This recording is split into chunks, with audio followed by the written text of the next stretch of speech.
नमस्ते।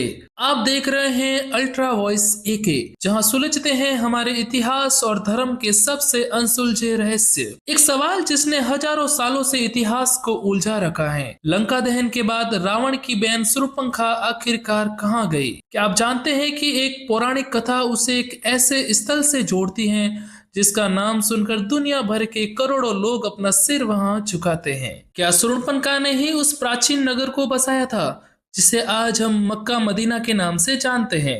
और क्या वह वास्तव में सभी मुस्लिमों की वंशज हैं? चौंक गए ना? आज इस वीडियो में हम इसी सबसे बड़े विवादास्पद रहस्य से पर्दा उठाने वाले हैं। इस कहानी के पीछे का सत्य क्या है और कौन से प्राचीन ग्रंथ इस ओर इशारा करते हैं, ये जानने के लिए इस वीडियो के अंत तक बने रहिए। ज्ञान की बात शुरू करने से पहले अगर आपने अभी तक इस चैनल को सब्सक्राइब नहीं किया है तो तुरंत सब्सक्राइब करें और नोटिफिकेशन बेल को दबाएं, क्योंकि ऐसी रहस्यमयी और ज्ञानवर्धक जानकारी आपको सिर्फ यही मिलेगी। तो चलिए शुरू करते हैं। रामायण के बाद शूर्पणखा आखिरकार कहाँ गई? हम ये सब जानते हैं कि रामायण में सभी राक्षसों का वध हुआ था। विभीषण और उनके साथियों को लंका सौंप दी गई थी, लेकिन शूर्पणखा का वध क्यों नहीं हुआ? उसकी नाक काट दी गई थी। इसके बाद वह कहाँ गई? इसका जिक्र रामायण में क्यों नहीं मिलता? आप ये सब तो जानते ही होंगे कि रामायण में कैसे शूर्पणखा राम जी के पास जाती है और उसके बुरे बर्ताव के बाद लक्ष्मण जी उसका नाक काट लेते हैं और उसके बाद वो रावण के पास जाती है। बाद में सीता हरण और रावण वध ये सब होता है, लेकिन उसके बाद रामायण में एक भी बार शूर्पणखा का जिक्र नहीं किया गया। आखिर वह उसके बाद कहाँ गई? कहा जाता है कि नाक कटने के बाद शूर्पणखा हर किसी से अपना चेहरा छुपाने लगी थी।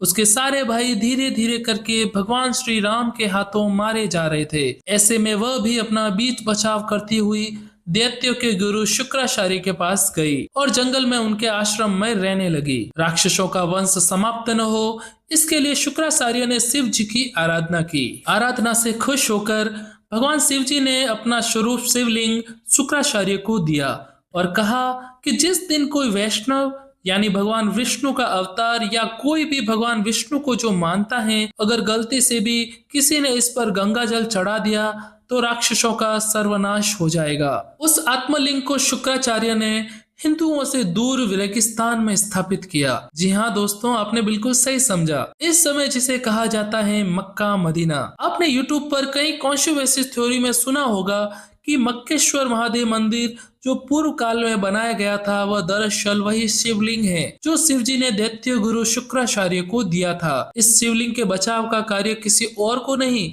बल्कि शूर्पणखा को ही दिया गया था। उस समय शूर्पणखा अपना चेहरा ढककर रखती थी। धीरे धीरे उसने कई सारे बच्चों को जन्म दिया। वही बच्चे आज उसकी इसी परंपरा को निभा रहे हैं। जी हाँ, सभी मुस्लिम लोग आपने देखे होंगे कि बुर्खा पहनते हैं। उसके पीछे की भी पद्धति यही है दोस्तों। मक्का मदीना में जो मक्केश्वर महादेव का शिवलिंग रखा हुआ है, उसके बचाव के लिए शूर्पणखा ने वहीं पर रहना शुरू किया। वह इस समय मक्का मदीना में है, जहाँ पर हिंदुओं का जाना वर्जित है। साथ ही धीरे धीरे शूर्पणखा ने कई बच्चों को जन्म दिया और कई सारी परंपराओं का निर्माण किया, जिसमें से एक था बुर्का पहनना, क्योंकि यह पहले से ही शूर्पणखा की नीतियां थी। इतिहास की माने और साथ ही साथ हमारे ग्रंथों की बात करें तो कहते हैं कि द्वापर युग के बाद शूर्पणखा के वंशज कालांतर में इब्राहिम धर्म के अनुयायी हैं और इसीलिए वो शुक्रवार को इतना विशेष महत्व देते हैं। दोस्तों, इस विषय पर आपका क्या मानना है? क्या जितने भी मुस्लिम लोग हैं वो शूर्पणखा के वंशज हैं? अरब देश में मक्का मदीना क्या वही शिवलिंग है जिसे मक्केश्वर महादेव के नाम से जाना जाता है, जहाँ पर किसी भी हिंदू धर्म के लोग या कोई भी हिंदू प्रवेश नहीं कर सकता? आपके क्या विचार हैं? कमेंट बॉक्स में जरूर बताइए। वीडियो अगर आपको अच्छी लगी हो तो लाइक करें,